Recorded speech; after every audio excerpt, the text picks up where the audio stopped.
we had the New York premiere uh, just over a week ago, and I got to meet Christopher Reeve's children, who are all Mm. lovely people and very inspiring people. But one of the questions that I wanted to ask them when I met them, because it was really important to me, was did I capture something of the real emotion that you guys felt?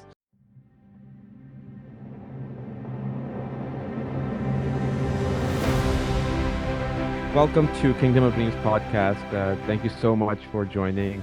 Um, you did some incredible work on the upcoming documentary, which is limitedly released, Superman, the Christopher Reeve Story.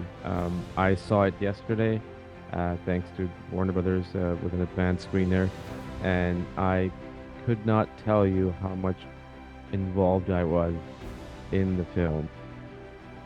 Um, and the music that you did in the film was absolutely beautiful, thrilling, captivating, and this is maybe just me because I'm a huge fan of movie scores.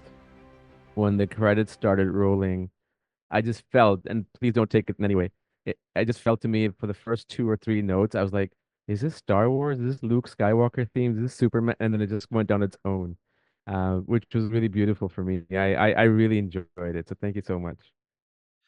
Oh well, thank you. That's forever the problem when you're writing music is we've only got 12 notes. So Yeah. often the beginnings and ends of things can have similarities. Um but I'm glad that you were engaged with the film. I agree with you. I think it's a really beautiful documentary. It's a very powerful story, and I'm glad the music connected with you. Uh, I we had the New York premiere just over a week ago, and I got to meet Christopher Reeve's children, who are all Mm. lovely people and very inspiring people. But one of the questions that I wanted to ask them when I met them, because it was really important to me, was did I capture something of the real emotion that you guys felt? Um, and that's a very hard thing to do because when you write fiction, music for fiction, you can really push the boundaries. You can take the audience on a wild journey, and the audience is up for that. But with documentary, you've got to be so perfectly honest with the emotion that you're portraying through music. If you push it too far, then you're going to undermine what's on the screen. Um, so anyway, they all seem to think that I had captured something truly of what they felt, and that was the biggest compliment really that I could have had. Well, that's so wonderful to hear. And, nothing to take away from the directors and everybody else, all the technicians. I'm a director myself. I've done feature documentaries, and I know as important as directing is because you have to get your protagonist or protagonists, connected to you. Otherwise, in a documentary, it's not going to flow. It's not going to work. You have to have that understanding. But aside from that, one of the most amazing thing about documentaries is uh, yes, they're real stories, but you also have to engage an audience so that you don't lose the audience, right? Because it's not an action-packed, Bruce Willis Die Hard or Superman, Christopher Reeve type movie. And music does that. But like you said, over the music, if it shouldn't overpower the emotions in the story. And there were, that's what your music does. And yes, there were some moments where there were suspense was being built up, and you have to do that, and it was rightfully so because there were moments in the film where you don't know what's going to happen. I mean, I don't know anything about his story other than the fact that he used to be Superman and he fell off the horse. And I remember watching his Oscar speech in '96. I still remember that, and that's all I knew. Um, but again, captivating that in such a way where you're just completely engrossed into characters. Music plays a huge part. And I was, again, I sound like a broken record, but I absolutely enjoyed the film, partially because of the music, aside from the story itself. Well, thank you. I think it's also unusual for a documentary to have a score that is quite on the scale that this is, and somehow the story seemed to be able to take what is it's not really like a like your average documentary movie score. It's much more akin to a Hollywood movie score than a documentary movie score, and somehow you know the story uh, could um, could take that and it just worked really well and captured the emotional narrative really well, and I was surprised as I was writing it. I kept wondering if I was pushing it too far, but it seemed to be just right. Yeah, and it must be really a challenge, right? Because you're scoring for a character, an individual who played a character as big as Superman, the very first superhero movie ever made 50 years ago, almost 50 years ago. Plus, then you have music composed by none other than John Williams. And the way the documentary starts, which I'll just kind of give it away, is just those, the music building up the Superman theme, and you see these visuals popping in and out. How was it intimidating to know that you're working on a project like this that has it's a superhero, it's Christopher Reeve Story, it's John Williams, it's Richard Donner, like all these big names. Was that intimidating to you in any way that, composing a music for a Absolutely. documentary? It was intimidating, of course. I mean, John Williams, like most people in my line of work, John Williams is, the godfather, and we are all if only our careers could be, 5 or 10% of what his is, and our artistry and our skill. Um, so to know that I'm writing music that was going to sit side by side with one of the greatest movie theme tunes of all time. I used to run through the playground singing that theme in my head, believing I could fly, right? Of course. yes, it was incredibly intimidating. And to really illustrate that point, you talk about that opening section of the film, but actually the first piece of music in the film happens before the Superman thing, and it's an introduction that's written Right. by me Yes. into John Williams's theme, and then you come out of John Williams's theme and straight back into my music. So yeah, that was very nerve-wracking and really challenging. And but the fact that you weren't even completely aware of that as you were remembering it means that I did an okay job. So I'm pleased about that. Yeah, I think you did, because I honestly don't remember noticing that. And that's what happens when you do good music. It's like you're not noticing things. They're just kind of there, right? In a very in different layers. Um, And how also, much did sorry, I'll sorry, just go on. add there that even though I would say that the score I've written is in a much more contemporary style than the classic Hollywood style that Williams writes in, uh, but in order for it to move seamlessly between the two, I I chose to use some of the more traditional Hollywood sounds, big, broad brass French horn melodies and large strings, so that you could combine them without it being too much of a jolt, because some of the textures and the timbres and the sound worlds connect. And I was just gonna say that because that's what I felt. It had that element of, the orchestric music and the old Hollywood style, or, like John Williams. I whenever I speak to music composers, I always talk about Hans Zimmer, John Williams, and also every composer borrows from somebody. Every writer borrows from somebody. Every director gets ideas from somebody. It's just an inspirational, not imitation. And Gustav Holst, like one of the composers that John Williams probably got inspired from all during the part of his career. Oh, for And sure. right, I mean, and again, the film score, like it just was there, but it wasn't there. I don't even know how to explain it to you. And it was very much there at par. And I'm not trying to, put down in any way anybody, but it was at par with John Williams' music. Like that's to me, it stood out very, very prominently, but it didn't at all. Yeah. Well, that's a huge compliment. So thank you for that. I appreciate it. Yeah, yeah, no, no worries. Um, how much did you know about Christopher Reeve's story, uh, in depth before getting into the project? Not dissimilar to what you described. You know, I of course I knew who he was. I grew up with the Superman movie. You know, at a time, as you were saying, when there weren't really any superhero movies. And then I remember when he had the accident, but I didn't really know that much about the story. So I was really genuinely very moved.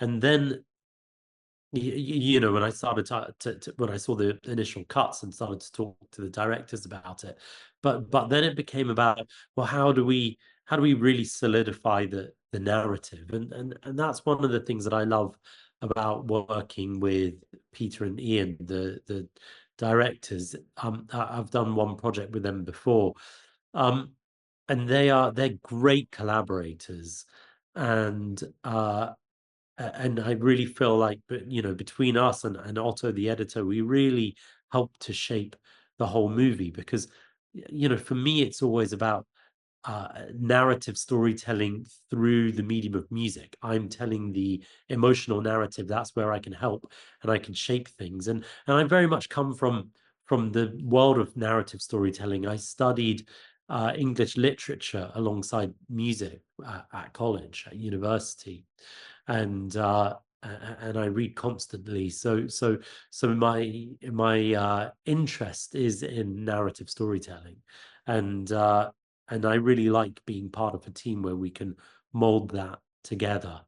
And that was the really big challenge of the film because as as you'll remember from having seen it, it's not a linear narrative. On the album, I changed all the music to be linear because it made more sense to listen to it that way. But the film, Mm.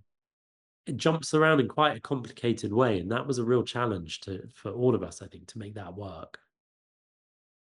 Yeah, no, I agree, and I can't wait for the album to come out. Which do you have a date for, by the way? I, Is there a I, date I in think I that? believe it's out already. It's out already. Okay. Yeah, I mean perhaps not in Canada, but certainly in the US it is. Going to, one of the things that is so weird and serendipity, if you want to call it, in Christopher Reeve's story, that how he was looking into before he had his accident, he was looking into people with disabilities or paraplegic and all that stuff, and then all that happened, and then he has his own foundation, which his kids are running now. You know, just out of the music for a second, like in terms of all that, like how bizarre is that? Do you believe those things happen for a reason, or is it just coincidence? Well, it's a great question. In fact, there's a piece of music, the penultimate piece of music on the album is called "For a Reason," and I think Okay. that this idea that perhaps things happen for a reason is one of the themes in the film. I think that you know, I think for all of us on a bigger or smaller scale, things happen to us in life, and the measure of who we are is how we deal with them and how we respond to them and how we turn difficult moments into positive things. I think that that's a universal theme for being a human being. I think we've all encountered that, and so if I think about things in my own life, yeah, things happen for a reason. Things happen to make you grow as a human being. And And if we don't look at it that way, then it becomes very hard to make sense of, what is otherwise perhaps quite a cruel world. So I think I don't believe in accidents. I think everything does happen for a reason. What was some of the challenges that you were going through? Um, Not challenges, but what kind of obstacles or kind of like moments that you had where you were like, this is not working out, this scene and this track is not working out, and how did you overcome it? If an example that you can give of one track. The end sequence of the film, the very sort of final montage, I had to write that a couple of times. At first, it seemed like it's funnily enough, it's this piece of music for a reason again. At first, I thought that it would be a version of the main theme. But actually, that wasn't going to work because that was going to be the end title anyway.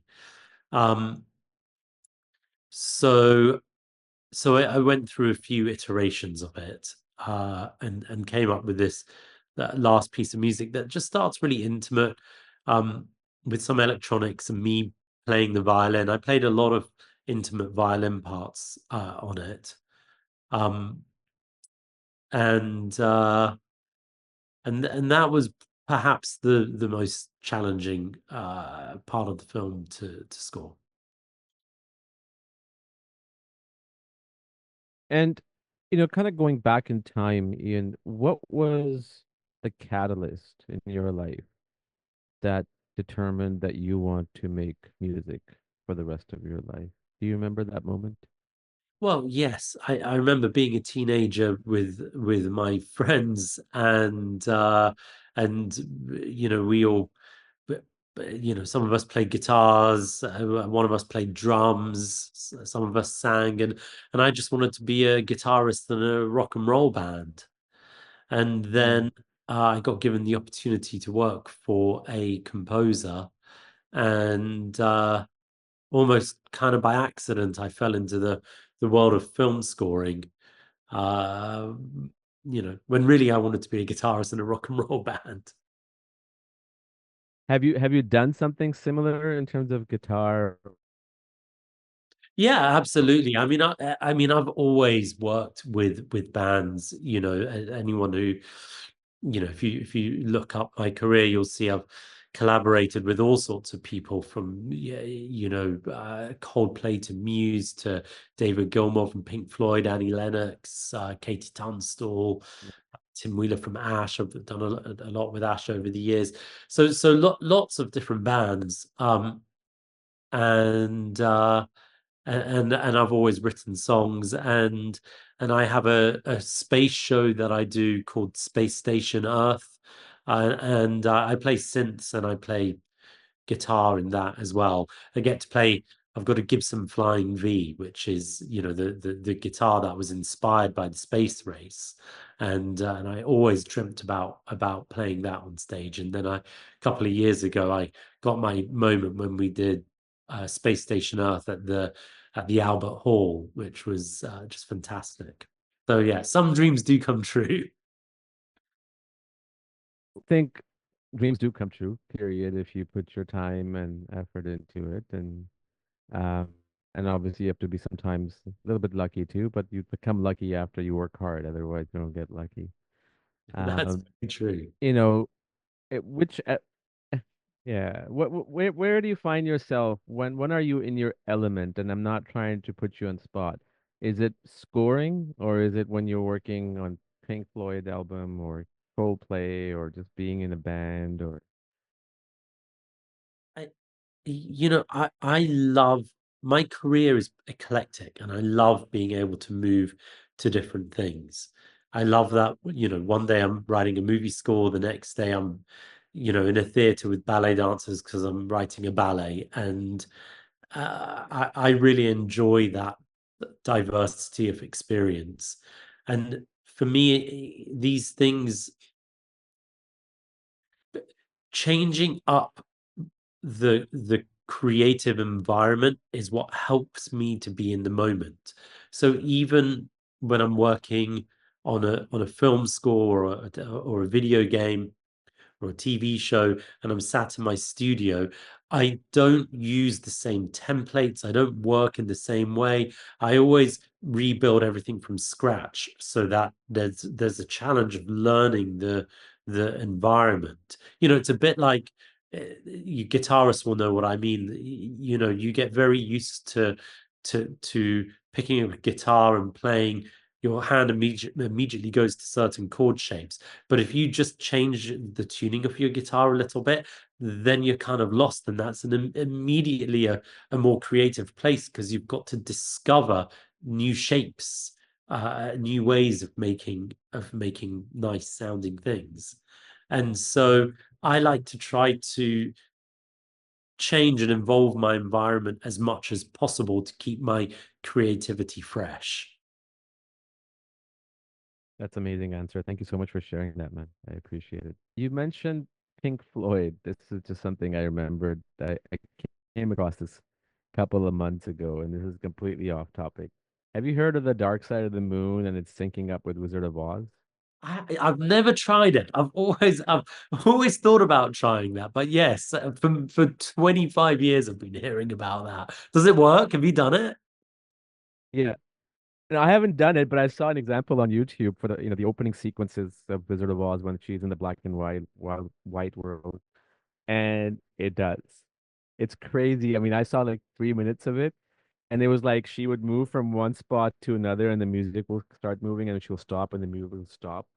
And it's like I haven't done the whole thing, so I don't know, but I've read about it, but I just saw 3 minutes of it on YouTube, and it was crazy that. And for people who don't know, the album, I think it came out in 1973, if I'm not mistaken, and it synchronizes with Wizard of Oz from beginning to and apparently I've only seen 3 minutes of it, but it's weird. I remembered it, and but you should look into it. It's kind of interesting. Yeah. No, yeah, I really should. Thank you for reminding me of that. I'm definitely going to try and check that out. Yeah, is there any project that you're working on next that you're able to disclose? I'm about to record a film next week. I'm just finishing going through the scores at the moment. But I can't talk about it yet, I'm afraid. So No worries. that and what I can say is that it's a World War II film, and I've also just finished a second series of SAS Rogue Heroes, which is um, also World War II. So I seem to be doing a lot of World War II work at the moment, which I'm really happy for because uh, in fact, both of these things have people from the French Resistance in it, and my grandmother was in the French Resistance, and so the Second World War is very close to my own personal experience. So I'm always happy to work on projects where I've got a real emotional tie to them. There was a series that came out.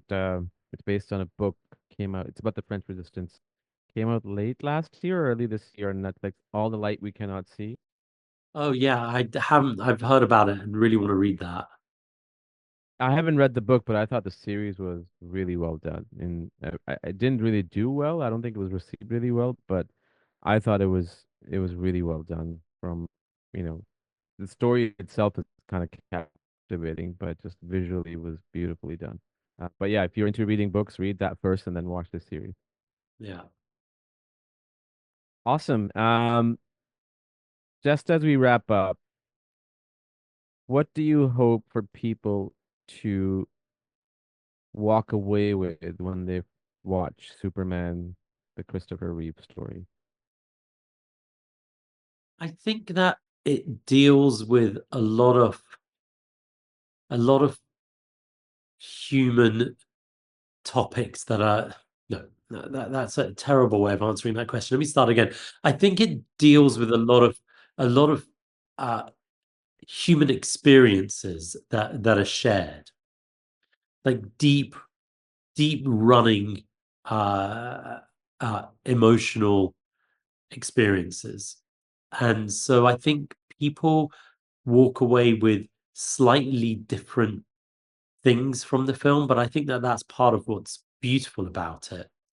I think uh, the idea of family and being supported by your family and loving your family and being close to your family is important. The idea of overcoming, in the face of, the most difficult challenges, uh, trying to find ways and being able to overcome them is an important theme. There's just a lot of universal themes in it, and I think that's what makes it a great project. It's easy to maybe look at it, and on the face of it think, oh well, this is just like another celebrity documentary. But actually, I mean, of course, in one sense it is, but really, when you watch it, it's actually a very human story. And so I think that's why people cry when they see it, because it touches something in people that they find true for themselves. And I think that when, certainly at the times when I've been involved in a film that has been able to do that, it's a really special moment. So, so far the response has been really overwhelming, and I'm so grateful for that. And I hope that that continues as it gets released around the world. 100%. And you know, you mentioned something about family, and this is something that you see in movies all the time, whether it's fiction or nonfiction, or you hear about it in interviews from celebrities, whether they're sports stars or film stars or musicians, is that at the end of the day, it's all about family and friends and people you connect with, right? However, we always find ourselves, all of us, including me, and I'm sure you too, sometimes forgetting about that element because we're always in this rush, rush, rush, for the lack of a better word, rat race, right? And Yeah. how do you, if you do, figure that space and time out and say, you know what, I've got to move away from this, even though it's important to take care of something that may not require attention. We have to deal with it. It's family. Is that challenging for you? Yes, but for me, the change was after my daughter was born, and just deciding that nothing was going to be more important than that. And so sometimes I've got lots of work on, or there's pressure to get things done, and I just take a very hard line on, well, no, this is my family time, and this time I'm spending with my daughter, and that problem can wait. And and and there's never been a a time when I've said that it's ever become a problem. People want things to happen quickly, and most of the time, we can make things happen quickly. But sometimes, you've got to put more other, personal stuff first, and I think people in general are quite understanding, and also, there's uh there is generally time to make that stuff happen. So I think it's a good lesson to learn in life, because often, as you say, in the rat race, you feel like, oh no, I'm going to get into trouble, or I'm going to lose my job, or I'm going to. But actually, I think people, uh, I think in the end, we all respect the boundaries, and the other thing, I suppose, it's done the flip side of that, is that it's really made me focus in on what it is that I need to get done in the time that I need to get it done in. So that I can spend the time I need to spend with my daughter and my family. So I guess, there's two sides to that coin. But I think having that balance is very important. But yeah, just to kind of wrap things up, and I know I said that earlier, but just truly wrapping it up, um, I really appreciate the work that you have done in this film, and I urge people to see it, not because it's Christopher Reeve story or Superman story or it's just a very powerful story of a family and how there are characters in there who are looking for approval at all times from their father or from their son or wife or all that. and that's what, to me, that's what this film is about. Like, yeah, you will market it as Superman who fell off the horse and started his own foundation, but it's just way more complicated than that. And I'm so glad you guys made it. It's so happy to see the film and happy to have you on the show, and for you to be part of an incredible score that you have done. Well, thank you very much for having me and for all your compliments. And I think it comes out on October 11th, widely, right? I think Yeah, I limited. think you're right. Yeah, yeah, it comes out October 11th on in theaters. And I would love to chat with you whenever you're ready for your next project, because I'm a huge war movie buff. I love war movies, period. So I'd love to chat with you about that whenever that comes out. Okay, that's brilliant. Yeah, well, I will definitely let you know. Sounds good. Thank you so much, Ian. All Have a right, great thanks one, for man. having me. Thank you. Take care. See ya. Bye-bye. Bye.